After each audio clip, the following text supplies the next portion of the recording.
Okay, let's look at the easiest lunge variation, and this is the reverse lunge where you step backwards. Now all lunge variations are really good for the glutes, working into the buttocks, working into the thigh muscles, and also into the core muscles as well.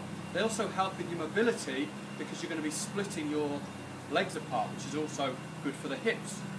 So let's take a look at this reverse lunge and make sure we get it right. So, from just a normal standing position with feet about shoulder width apart, just take a good step backwards. Now, when you're performing a normal lunge, you don't actually hit your knee on the floor. You'll just get as close to the floor as you can, but you won't actually bang your knee on the floor. Obviously, you don't want to hurt your knee. Now, we're looking to achieve this box in between your legs. So you want a right angle at the front knee, right angle at the hips, right angle at the back knee. That just makes sure that we're not too crowded and too close to that front foot when we step back, and also that we're not so deep, we don't step so far back that we're just stretching the muscles on the back leg. So we want to get this distance about right, and you'll find it just becomes quite natural once you start to practice.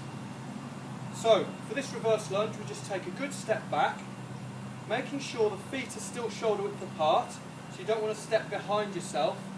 You also don't want to step too far out to the side. So you just step straight back, and then you just pull yourself up with that front heel, keeping that chest nice and high. Just make sure you don't fall forwards when you lunge. Keep things up, keep the core nice and tight, keep your shoulders back. So that's the regular bodyweight lunge, but if you're going to use a kettlebell, then you can hold it in one of the three different positions. You can either hold it in that regular position in both hands, that's the easiest way to do it. You can hold it in that goblet squat position, or that goblet position I should say. That's going to work your shoulders a little bit more. Or you can hold it in this racked position, which we've talked about, where it sits in that crook of your arm.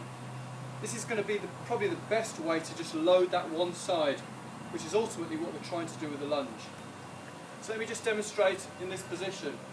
We've got that nice straight wrist, everything's tucked in nice and tight. And with the reverse lunge, you want the kettlebell on the same side as the leg that's going backwards. So I'm going to lunge back with my right leg, kettlebell on the right side. So we take that lunge backwards, and then we pull forwards with that front heel. It's quite a slow movement, don't rush it. Keep looking forwards. If you find this shoulder starts to get tired, just like with the squat, you can bring this hand across just to help support the weight a little bit. But ultimately the goal is to try and do it just holding the kettlebell with the one arm. So that's the reverse lunge, the easiest of the lunge variations, and it's the one that you should always begin with before you progress on to the other lunge variations. Don't forget to do both sides, otherwise you'll be walking around in circles.